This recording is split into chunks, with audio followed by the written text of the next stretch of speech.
അക്ഷരങ്ങളുടെ ലോകത്തേക്ക്, അറിവിന്റെ ലോകത്തേക്ക് ഒഡീസിയ Deshabhimani Aksharamuttam quiz festival 2016 season 6ലേക്ക് എല്ലാ പ്രിയപ്പെട്ട പ്രേക്ഷകർക്കും ഹാർദമായ സ്വാഗതം. കഴിഞ്ഞ സെഗ്മെന്റ് ഡ്രീം മനോഹരമായി സമാപിച്ചു അല്ലെ? ഇന്ന് നമ്മൾ പ്രതീക്ഷയിലേക്ക് കടക്കുകയാണ്. ഹോപ്പ് എന്ന സെഗ്മെന്റ് ആണ് ഇവിടെ നമ്മൾ ആരംഭിക്കുന്നത്. കഴിഞ്ഞ സെഗ്മെന്റ് അവസാനിക്കുന്ന സമയത്ത് നമ്മൾ പറഞ്ഞൊരു പ്രധാനപ്പെട്ട കാര്യം വായനയെ കുറിച്ചാണ്. നിങ്ങൾ എങ്ങനെയാണ് സാധാരണ വായിക്കുന്നത്? എപ്പോഴാണ് വായിക്കുന്നത്? എന്താണ് വായിക്കുന്നത്? ഏത് തരത്തിലുള്ള പുസ്തകങ്ങളാണ് വായിക്കുന്നത്? വയലറ്റ്? എല്ലാ തരത്തിലുള്ള പുസ്തകങ്ങൾ, നോവല്, കഥകള്, അതേപോലെ മാസികകള് ഒക്കെ വായിക്കാറുണ്ട്. പറയാ കവിത, കഥകള്. എപ്പോഴാണ് വായിക്കുന്നത് സാധാരണ? സ്കൂളിൽ പഠിക്കുന്നതിന് പുറമെ വായിക്കാറുണ്ടോ? പാഠപുസ്തകങ്ങളിൽ അപ്പുറം വായിക്കാറുണ്ടോ? വായിക്കാറുണ്ടോ? വെറുതെ ഇരിക്കുമ്പോ വെറുതെ വായിക്കും, അങ്ങനെയാണോ? വായിക്കാൻ വേണ്ടി വായിക്കുന്നതല്ല എന്നർത്ഥം. ഗ്രീൻ ടീം എന്ത് പറയുന്നു?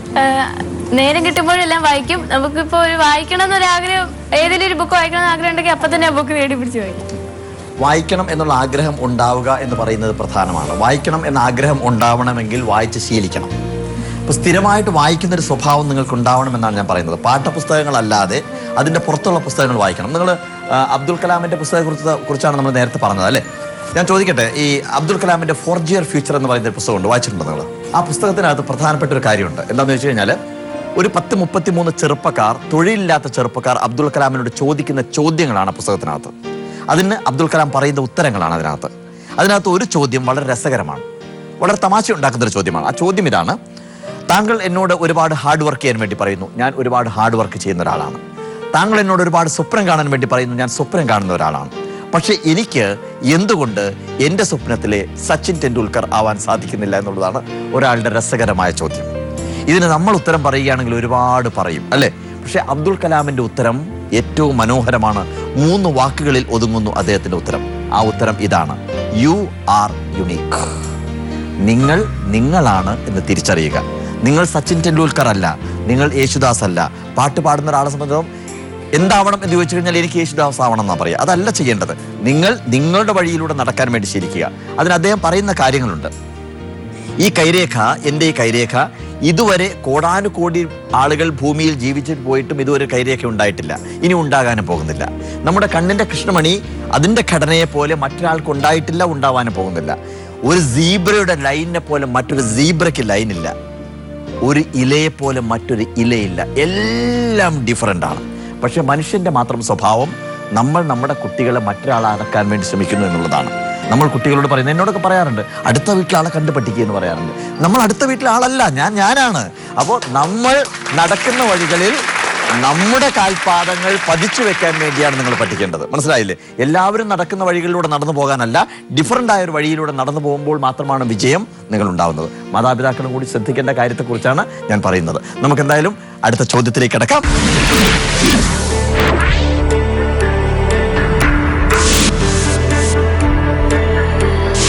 ഇന്നത്തെ സെഗ്മെന്റ് ഹോപ്പ് എന്ന് പറയുന്ന സെഗ്മെന്റിൽ 7 ചോദ്യങ്ങളാണ് പതിവ് പോലെ ഉണ്ടാവുന്നത്. Hop round. ഈ റൗണ്ടിൽ 7 ചോദ്യങ്ങളാണ് ഉള്ളത്. ഓരോ ചോദ്യത്തിനും ആദ്യം ബസർ അമർത്തുന്നവർക്ക് ഉത്തരം പറയാം.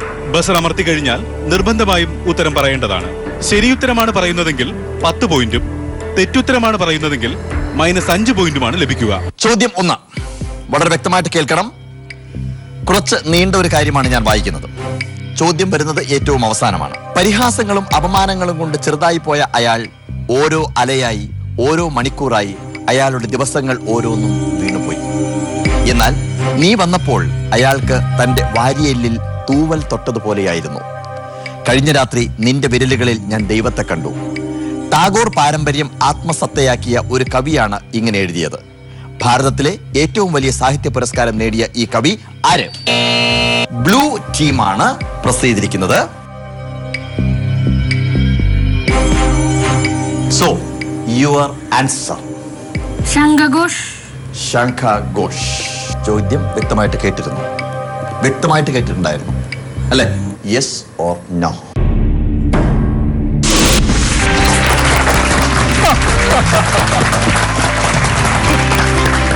കണ്ണ് പൊത്തി കണ്ണ് തുറക്കുമ്പോഴേക്കും അത്ഭുതം സംഭവിച്ചു കഴിഞ്ഞു. Yes, perfect answer.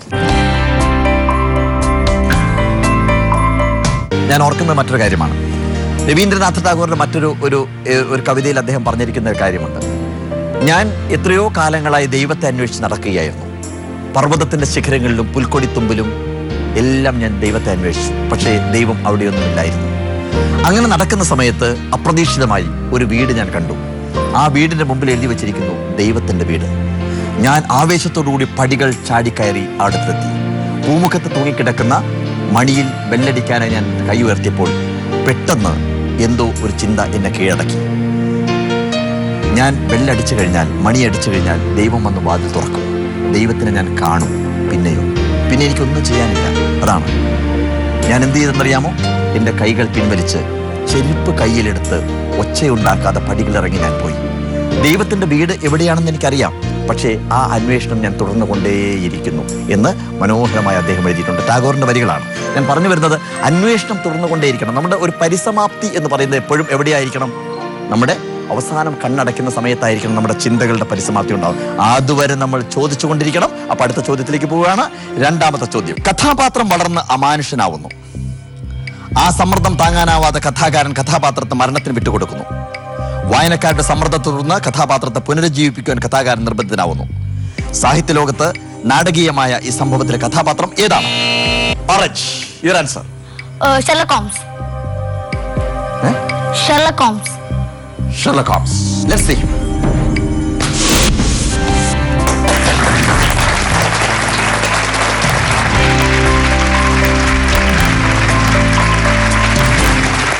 Sherlock Holmes. ആരാണ് കഥാകാരൻ? പെർഫെക്റ്റ്. ഈ നിങ്ങൾ ലണ്ടനിൽ പോകുമ്പോഴേ ഷെർലക് ഹോംസിന്റെ വീട് കാണാം. ആ വീട്ടിനകത്ത് അദ്ദേഹം ഉപയോഗിച്ചിരുന്ന പൈപ്പ് ആരാണ്? ഷെർലക് ഹോംസ് ഉപയോഗിച്ചിരുന്ന പൈപ്പ്, അദ്ദേഹം ഉപയോഗിച്ചിരുന്ന കോട്ട്, അദ്ദേഹം ഉപയോഗിച്ചിരുന്ന ഫോണ്, അദ്ദേഹം കിടക്കാൻ ഉപയോഗിച്ചിരുന്ന ബെഡ് എല്ലാം ക്രമീകരിച്ചിട്ടുണ്ട്. ഒരു കഥാപാത്രമാണത്. ജീവിച്ചിരുന്ന ആളല്ല, പക്ഷേ ആ രീതിയിലാണ് വീട് ക്രമീകരിച്ചിരിക്കുന്നത്. അവിടെ കാണാൻ വേണ്ടിയിട്ട് ടൂറിസ്റ്റുകൾ ഇഷ്ടം പോലെയാണ് ഇപ്പോഴും പോയിക്കൊണ്ടിരിക്കുന്നത്. ആലോചിച്ച് നോക്കണം, ഒരു സാഹിത്യ സൃഷ്ടിക്ക്, ഒരു കഥാപാത്രത്തിന്, ഒരു സാഹിത്യകാരൻ സൃഷ്ടിച്ച ഒരു കഥാപാത്രത്തിന് ആളുകളുടെ മനസ്സിൽ ഇത്രമാത്രം സ്വാധീനം ചെലുത്താൻ സാധിക്കുന്നു എന്ന് പറയുമ്പോൾ സാഹിത്യത്തിന്റെ വലിപ്പം എത്രയാണെന്ന് നമ്മൾ മനസ്സിലാക്കണം, അല്ലേ? അപ്പൊ നിങ്ങളൊക്കെ നല്ല എഴുത്തുകാരാവണം കേട്ടോ. നല്ല ഷെർലക് ഹോംസിനെ പോലെയുള്ള നല്ല കഥാപാത്രങ്ങളെ സൃഷ്ടിച്ച് ലോകത്തിന് മുമ്പിൽ ഇങ്ങനെ വിതറിക്കൊടുക്കണം, അല്ലേ? ഓക്കെ, നമ്മൾ മൂന്നാമത്തെ ചോദ്യത്തിലേക്ക് പോകുന്നു. ജാതി വേർതിരിവിനെതിരെ ജാതിനാശിനി സഭ രൂപീകരിച്ച് പ്രവർത്തിച്ച ഒരു നവോത്ഥാന നായകൻ നമുക്കുണ്ടായിരുന്നു. ആരാണ് അദ്ദേഹം?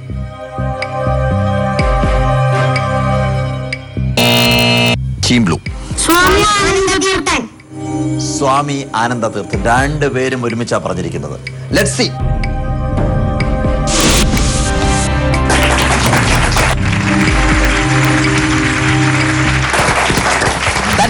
Perfect answer. Congratulations. Very good. ഇതെവിടെയാണെന്നറിയാമോ? ഈ ആനന്ദ തീർത്ഥനും മഹാത്മാഗാന്ധിയും തമ്മിൽ കണ്ട സ്ഥലം എവിടെയാണ്? പയ്യന്നൂരിലാണ്. അവിടെ വെച്ച് സ്വാമി ആനന്ദ തീർത്ഥൻ ഗാന്ധിജിയോട് ചോദിച്ച ഒരു ചോദ്യമുണ്ട്. ഗാന്ധിജി ആ ചോദ്യത്തിന് ഉത്തരം മുട്ടിപ്പോയ ഒരു കാര്യമുണ്ട്. എന്താണെന്ന് ചോദിച്ചു കഴിഞ്ഞാൽ, നമ്മൾ നേരത്തെ പറഞ്ഞല്ലോ ഒരു കാര്യം, ഇലകളുടെ എല്ലാം ഘടന വ്യത്യസ്തമാണെന്ന് പറഞ്ഞു. ഒരു ഇല പോലെ മറ്റൊരു ഇലയില്ല. അപ്പൊ ഗാന്ധിജിയുടെ ചോദ്യം ഇതാണ്: ജാതിക്ക് പ്രസക്തിയില്ലേ? കാരണം ഇലകളെല്ലാം വ്യത്യസ്തമാണല്ലോ എന്നുള്ളതാണ് ചോദിച്ചത്. അപ്പോൾ ഈ ആനന്ദതീർത്ഥൻ പറഞ്ഞത് എന്താണെന്നറിയാം? 2 ഇല പറിച്ചെടുത്തതിന് ശേഷം 2 രുചിച്ചു നോക്കാൻ വേണ്ടി പറഞ്ഞു. അപ്പൊ എന്തായി?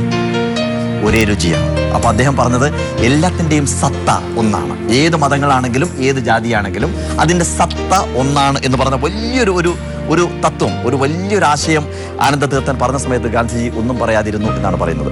നമുക്ക് ഒരു കാര്യം ചെയ്യാം. നമുക്ക് ഇതിനെ കുറച്ചുകൂടി ഒന്ന് എക്സ്പ്ലെയിൻ ചെയ്യാൻ വേണ്ടിയിട്ട് ചെറിയ മാജിക് കാണിക്കാം. ഓക്കെ, അപ്പൊ മാജിക്കിന്റെ പ്രിപ്പറേഷന് വേണ്ടി ചെറിയൊരു ബ്രേക്ക് വേണ്ടേ? So here a little break.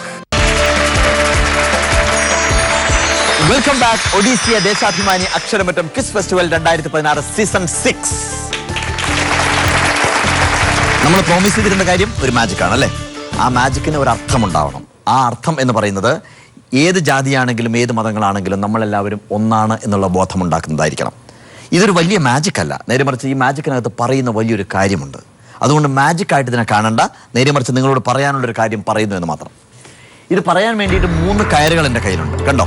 Saffron, white and green. നമുക്ക് പരിചയമുള്ള നിറങ്ങളാണ്, അല്ലേ? നമ്മുടെ ദേശീയ പതാകയിൽ കാണുന്ന നിറങ്ങളാണ്. ഈ നിറങ്ങളെ ഈ മാജിക് കഴിയുന്നവരേക്ക് നിറങ്ങളായിട്ടല്ല, നേരെ മറിച്ച് നമ്മുടെ ഭാരതത്തിലെ 3 മതങ്ങളായിട്ട് കണക്കാക്കുക. ഈ കുങ്കുമ നിറത്തുള്ളത് ഹിന്ദു മതമാണെങ്കിൽ വെള്ള നിറത്തുള്ളത് ക്രിസ്തു മതമാണ്, പച്ച നിറത്തുള്ളത് ഇസ്ലാം മതമാണ്. നമ്മുടെ ഭാരതത്തിലെ പ്രധാനപ്പെട്ട 3 മതങ്ങൾ. നമുക്കറിയാം, നമ്മുടെ ഭാരതം സ്വാതന്ത്ര്യം നേടിയെടുക്കുന്നതിന് മുമ്പ് മതങ്ങൾ തമ്മിൽ അന്യോന്യം കലയിച്ചിരുന്നു. മഹാത്മാഗാന്ധി മനസ്സിലാക്കി മതങ്ങളെ തമ്മിൽ കൂട്ടിയോജിപ്പിച്ചാൽ മാത്രമേ ഭാരതത്തിന് സ്വാതന്ത്ര്യം നേടിയെടുക്കാൻ സാധിക്കുകയുള്ളൂ. അതിന്റെ അടിസ്ഥാനത്തിൽ അദ്ദേഹം മതങ്ങളെ തമ്മിൽ കൂട്ടിയോജിപ്പിച്ചു. കാരണം ഭിന്നിപ്പിച്ച് ഭരിക്കുക എന്ന് പറയുന്ന ബ്രിട്ടീഷുകാരൻ്റെ ഒരു വലിയ തന്ത്രമുണ്ടായിരുന്നു. അതിനെ തോൽപ്പിക്കാൻ വേണ്ടി മതങ്ങളെ തമ്മിൽ അദ്ദേഹം കൂട്ടിയോജിപ്പിച്ചു. ഞാനിവിടെ ചെയ്യുന്നത് ഓരോ മതങ്ങളെ ഞാൻ കൂട്ടിക്കെട്ടാൻ പോവുകയാണ്. അതായത് ഹിന്ദു, മുസൽമാൻ, ക്രിസ്ത്യാനി, ഈ 3 മതങ്ങളെ കൂട്ടിക്കെട്ടുന്നു. ഞാനിവിടെ ചെയ്യുന്ന 2 മതങ്ങളെ വീണ്ടും കൂട്ടിക്കെട്ടുന്നു. അതായത് വെള്ളക്കയറും പച്ചക്കയറും തൽക്കാലത്തേക്ക് കൂട്ടിക്കെട്ടുന്നു. ഇങ്ങനെ കൂട്ടിക്കെട്ടിയ 3 കയറുകൾ വളരെ വ്യക്തമായിട്ട് നിങ്ങൾ കാണാൻ സാധിക്കുന്നുണ്ട്. കുങ്കുമം, വെള്ള, പച്ച, ഹിന്ദു, ക്രിസ്ത്യാനി, മുസൽമാൻ. നമ്മുടെ ഭാരതം സ്വാതന്ത്ര്യം നേടി. പക്ഷേ അതിനുശേഷം ഒരുപാട് പ്രശ്നങ്ങളുണ്ടായി. ബാബറി മസ്ജിദ്, രാമജന്മഭൂമി തുടങ്ങിയിട്ടുള്ള പ്രശ്നങ്ങളുണ്ടായി. പ്രധാനമന്ത്രിമാർ വെടിയേറ്റ് മരിച്ച എന്താ കാരണം? ഏച്ചുകെട്ടാണ്. ഏച്ചുകെട്ടിയാൽ മുഴച്ചിരിക്കുമെന്ന് നമ്മൾ പറയാറുണ്ട്, അല്ലേ? അപ്പൊ ഞാൻ പറയുന്നത് ഈ ഒരു ബന്ധമല്ല നമുക്ക് വേണ്ടത്. ഞാൻ ഒറ്റ കാര്യം പറയാം. എൻ്റെ പേര് ഗോപിനാഥ് എന്നാണ്. എൻ്റെ അച്ഛനും അമ്മയും ഹിന്ദുമതക്കാരായതുകൊണ്ട് ഞാൻ ഹിന്ദുവാണ് എന്ന് പറയുന്നു, അല്ലേ? എൻ്റെ അച്ഛനും അമ്മയും ഒരു ഉസ്മാനും പാത്തുമ്മയുമാണെങ്കിൽ ഞാൻ എന്താവും? ഞാൻ ഇസ്ലാം മതക്കാരനാവും. എൻ്റെ അച്ഛനും അമ്മയും ഒരു ജോസഫും മേരിയുമാണെങ്കിൽ ഞാൻ എന്താവും? ക്രിസ്തു മതക്കാരനാവും. അപ്പൊ ഇന്ന മതമാണ് നല്ലതെന്ന് പറഞ്ഞുകൊണ്ട് ഒരു മതത്തെ തിരഞ്ഞെടുക്കാനുള്ള അധികാരം എനിക്ക് ആരും തന്നിട്ടില്ല. ഞാനൊരു മതത്തിൽ വന്നു എന്നുള്ളതിന്റെ പേരിൽ എൻ്റെ മതം ഏറ്റവും നല്ലതാണ്, മറ്റു മതങ്ങൾ മോശമാണെന്ന് പറയുന്നതിൽ യാതൊരു അർത്ഥവുമില്ല. നമ്മുടെ ഇഷ്ടപ്രകാരമല്ല നമ്മൾ നമ്മുടെ മതത്തിൽ വരുന്നത് എന്നർത്ഥം. പറഞ്ഞ മനസ്സിലായോ? അപ്പം മതം എന്ന് പറയുന്നതിന് യാതൊരു അർത്ഥവുമില്ല. ഞാൻ പറഞ്ഞു വരുന്നത്, ഏത് മതത്തിൽ വിശ്വസിച്ചു കഴിഞ്ഞാലും ഏത് ആചാരം ഉയർത്തിപ്പിടിച്ചു കഴിഞ്ഞാലും നമ്മളെല്ലാവരും ഭാരതീയനാണെന്നുള്ള ബോധമാണ് നമുക്ക് വേണ്ടത്. ആ ഒരു ബോധത്തോടു കൂടിയാണ് നമ്മൾ ജീവിക്കേണ്ടത്. അപ്പോൾ മനുഷ്യരാണെന്നുള്ള ബോധമാണ് നമുക്ക് വേണ്ടത്. നമ്മൾ നേരത്തെ പറഞ്ഞതുപോലെ തന്നെ എന്താണെങ്കിൽ പോലും സത്ത ഒന്നാണെന്നുള്ള ബോധമാണ് നമുക്ക് വേണ്ടത്. ഞാൻ ചെയ്യുന്നത് ഇത്തിരി മാജിക് സോൾട്ട് എടുക്കുന്നു, ഇതിനകത്തേക്ക് ഇടുന്നു. ശ്രദ്ധിക്കുക, നമ്മൾ തമ്മിലുള്ള ബന്ധം എന്ന് പറയുന്നത് ഏച്ചുകെട്ടില്ലാത്ത, വലിച്ചാൽ മുറിയാത്ത, ഒറ്റ ചരടിൽ കോർത്തത് പോലെയുള്ള ബന്ധമാണ്. ഞാൻ പറഞ്ഞു വരുന്നത് നമ്മളെല്ലാവരും മനുഷ്യരാണ്, ഭാരതീയനാണെന്നുള്ള ബോധമാണ് നമുക്ക് വേണ്ടത്. ഓക്കെ, അപ്പൊ നമ്മൾ മാജിക് കണ്ടിരുന്ന പോരല്ലോ. ചോദ്യം ചോദിക്കണ്ടേ? ഇനി 4ാമത്തെ ചോദ്യം. ചോദ്യം ഞാൻ നേരത്തെ പറഞ്ഞ പോലെ തന്നെ കുറച്ച് വലിയൊരു ചോദ്യമാണ്. ആ ചോദ്യം വ്യക്തമായി കേൾക്കുക. കേട്ട് കഴിഞ്ഞതിന് ശേഷം ബസറിൽ പ്രസ് ചെയ്യുക. സോ റെഡിയാണല്ലോ? ചോദ്യം: മെല്ലി സ്യൂഗലേന എന്ന ശാസ്ത്രനാമമുള്ള പക്ഷിയുടെ പേര്? വയലറ്റ് ആണ് പ്രസിദ്ധീകരിക്കുന്നത്. Wait a bit. Violet. So what's your answer? B humming bird. B humming bird. Okay, let's see. Yes or no? That's perfect answer. Hummingbird. Hummingbird ആണ്. അടുത്ത ചോദ്യം റെഡിയാണല്ലോ? ചോദ്യം കേൾക്കാം. ചോദ്യം ഇതാണ്: തുളു ഭാഷ എഴുതുന്നത് ഏത് ലിപിയിലാണ്? ഓറഞ്ച് ടീമാണ് പ്രസിദ്ധീകരിക്കുന്നത്. Team orange. Kannada. What's your answer? Kannada. Let's check. Yes or no?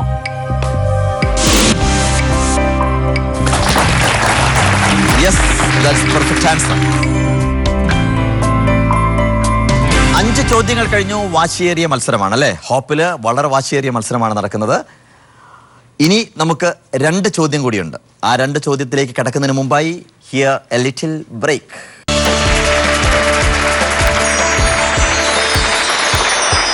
Welcome back. Odyssia Deshabhimani Aksharamuttam quiz festival 2016 season 6. ചോദ്യങ്ങൾ ഇങ്ങനെ പിന്നിടുന്ന സമയത്ത് നമ്മൾ ഏറ്റവും അവസാന മൊമെന്റിലേക്ക് ഇങ്ങനെ കിടക്കുകയാണ്, അല്ലേ? നമ്മളെപ്പോഴും സാധാരണ പറയാറുണ്ട്, ഓരോ ബർത്ത്ഡേ നമ്മൾ സെലിബ്രേറ്റ് ചെയ്യുന്ന സമയത്തും നമ്മൾ എന്താ യഥാർത്ഥത്തിൽ സെലിബ്രേറ്റ് ചെയ്യുന്നത്? നമ്മുടെ മരണത്തിന്റെ ദിവസത്തോട് നമ്മൾ അടുക്കുകയാണ്. ഓരോ ന്യൂ ഇയറും നമ്മൾ സെലിബ്രേറ്റ് ചെയ്യുന്ന സമയത്ത് നമ്മൾ മരണത്തോട് അടുത്ത് വരികയാണ്, അല്ലേ? നമ്മളെല്ലാവരും ജീവിച്ചു കഴിഞ്ഞാൽ നമ്മൾ മരിക്കുമെന്നുള്ള കാര്യം ഉറപ്പാണ്. അപ്പോൾ നമ്മൾ ഇതുപോലെ തന്നെ ചോദ്യങ്ങൾ ഇങ്ങനെ കടന്ന് പോകുന്ന സമയത്ത് നമ്മൾ എവിടേക്ക് എത്തുകയാണ്? അവസാനത്തെ മൊമെന്റിലേക്ക് എത്തുകയാണ്, അല്ലേ? ഒരു ബുദ്ധന്റെ ഒരു കഥ നിങ്ങൾ കേട്ടിട്ടുണ്ടാവും. ഞാൻ പലപ്പോഴും പറയുന്നുണ്ട്, മഞ്ഞുതുള്ളിയുടെ കഥ. ഒരു അരുവിയായി, പുഴയായി, കടലിലെത്തിച്ചേരുന്നത് വരെയുള്ള മനോഹരമായ യാത്രയാണ് നമ്മുടെ ജീവിതം എന്ന് പറയുന്നത്. ആ യാത്രക്കിടയിൽ അരുവിയായി ഒരു മഞ്ഞുതുള്ളിയായിട്ട് തുടങ്ങുന്നു, അരുവിയായിട്ട് ഒഴുകുന്നു, പുഴയായിട്ട് ഒഴുകുന്നു, പിന്നീട് കടലിലെത്തിച്ചേരുന്നു, അവിടെ അലയടിച്ചുയരുന്നു. ഇപ്പം നമ്മൾ സംഭവിക്കുന്ന അതാണ്. നമ്മൾ സ്വപ്നങ്ങളിലൂടെ തുടങ്ങി, ഹോപ്പിലൂടെ പിന്നിട്ട് ഇനി നമുക്ക് അടുത്ത വാറിലൂടെ കടന്നു കഴിഞ്ഞതിന് ശേഷം നമ്മൾ വിക്ടറിയിലേക്ക് എത്തുന്നു. അവിടെ ചെന്ന് കഴിഞ്ഞ് നമുക്ക് അലയടിച്ചുയരാം. അതാണ് ഏറ്റവും ഗ്രേറ്റസ്റ്റ് മൊമെന്റ് എന്ന് പറയുന്നത്. ഓക്കെ, അതിലേക്ക് നമ്മൾ 2 ചോദ്യങ്ങളിലേക്ക് കിടക്കേണ്ടതുണ്ട്. അടുത്ത ചോദ്യം ഇതാണ്, ശ്രദ്ധിച്ച് കേൾക്കുക. അതിനുശേഷം കൃത്യമായി ആൻസർ കിട്ടുന്ന ആളുകൾ ബസറിൽ പ്രസ് ചെയ്യുക. ഓർക്കുക, കറക്റ്റ് ആൻസർ ആണെങ്കിൽ നിങ്ങൾക്ക് കിട്ടുന്നത് 10 മാർക്കാണ്, അഥവാ തെറ്റാണെങ്കിൽ -5 മാർക്കായിരിക്കും കിട്ടുന്നത്. ചോദ്യം വ്യക്തമായിട്ട് കേട്ടോളൂ. ഗ്രഹങ്ങൾക്കും ഉപഗ്രഹങ്ങൾക്കും പേര് കൊടുക്കുന്ന അന്താരാഷ്ട്ര ഏജൻസിയുടെ പേര് ടീം ബ്ലൂ ആണ് പ്രസിദ്ധീകരിക്കുന്നത്. Team blue. Tell me what's your answer?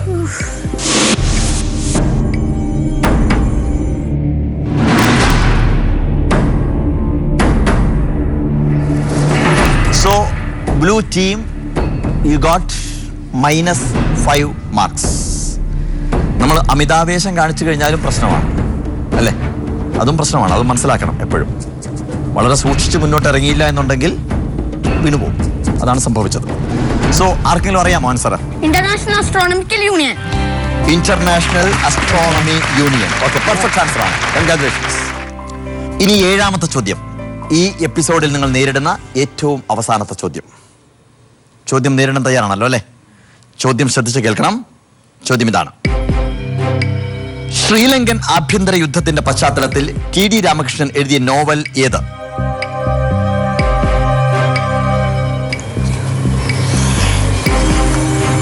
ആരും പ്രസ് ചെയ്തിട്ടില്ല. No answer.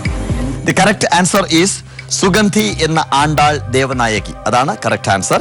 ശ്രീലങ്കൻ ആഭ്യന്തര യുദ്ധത്തിന്റെ പശ്ചാത്തലത്തിൽ TD രാമകൃഷ്ണൻ എഴുതിയ നോവൽ ആണ് അത്.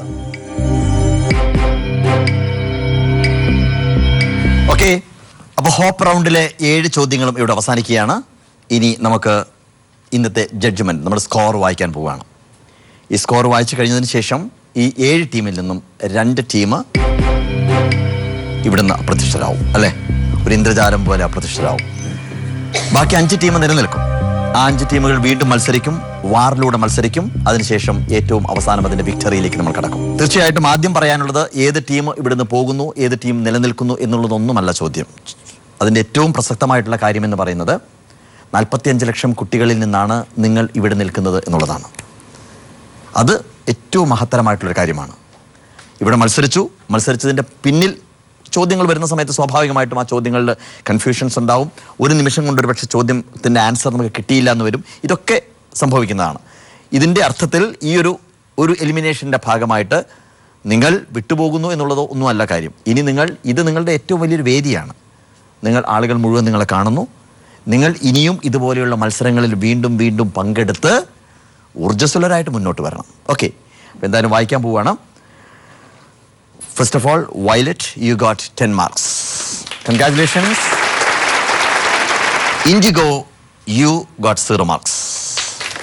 Don't worry about that. നിങ്ങൾക്ക് ഇനിയും അവസരങ്ങൾ ഒരുപാട് വരുന്നുണ്ട്. ചെറുപ്രായമാണ്, ഇഷ്ടംപോലെ അവസരങ്ങളുണ്ട്. Okay, and blue, you got 25 marks. Congratulations. And green, you got 10 marks. Yellow, you got 10 marks. Orange, you got the top mark, that is 30 marks. Red, you got 0 mark. First of all, Violet, you got 10 marks. Indigo, you got 0 marks. Blue, you got 25 marks. Green, you got 10 marks. Yellow, you got 10 marks. Orange, you got the top mark, that is 30 marks. Red, you got 0 mark.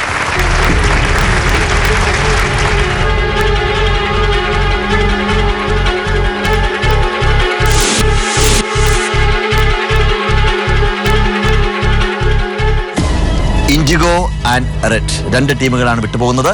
ബാക്കി 5 ടീമുകൾ വീണ്ടും മത്സരിക്കും. അതിലൂടെ 2 ടീമിലേക്ക് നമ്മൾ കൈമാറുന്നു. അത് വിക്ടറിയിൽ നിങ്ങൾ വീണ്ടും ഏറ്റുമുട്ടുന്നു. ഏറ്റവും അവസാനം ഒരു ടീം അതിനകത്ത് വിജയിയായി പ്രഖ്യാപിക്കുന്നു. ഇതാണ് രീതി. സോ വിട്ടുപോകുന്ന 2 ടീമുകൾ അടുത്തേക്ക് വരിക. നിങ്ങൾക്ക് സമ്മാനം ഉണ്ട്. ആ സമ്മാനം വാങ്ങിച്ചു കഴിഞ്ഞ ശേഷം പോവുക.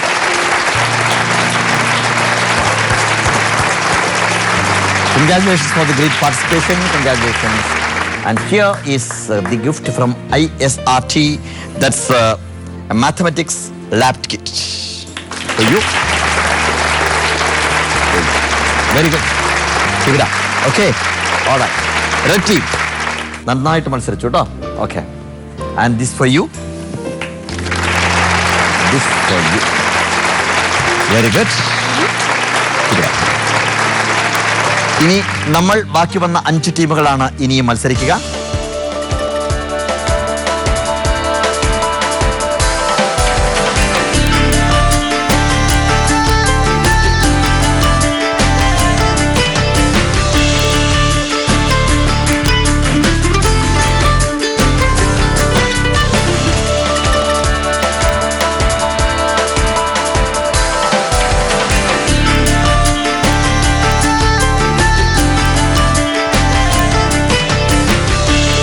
നല്ല പങ്കാളിത്തം ഉണ്ടാവുക. അതിനകത്ത് ഒരുപാട് ചോദ്യങ്ങളുണ്ടാവും. ആ ചോദ്യങ്ങൾക്ക് വ്യക്തമായിട്ട് ഉത്തരം പറഞ്ഞു കഴിഞ്ഞാൽ അടുത്ത സ്റ്റെപ്പിലേക്ക് നിങ്ങൾ കയറാം. അങ്ങനെ സ്റ്റെപ്പുകൾ കയറി നിങ്ങൾ വിജയശ്രീ ലളിതലായി ഏറ്റവും മുന്നിൽ നിൽക്കും. തീർച്ചയായിട്ടും നമ്മൾ കാത്തിരിക്കേണ്ടിയിരിക്കുന്നു ഒരു ദിവസം കൂടി. അതുവരെ എല്ലാവർക്കും നന്ദി, നമസ്കാരം.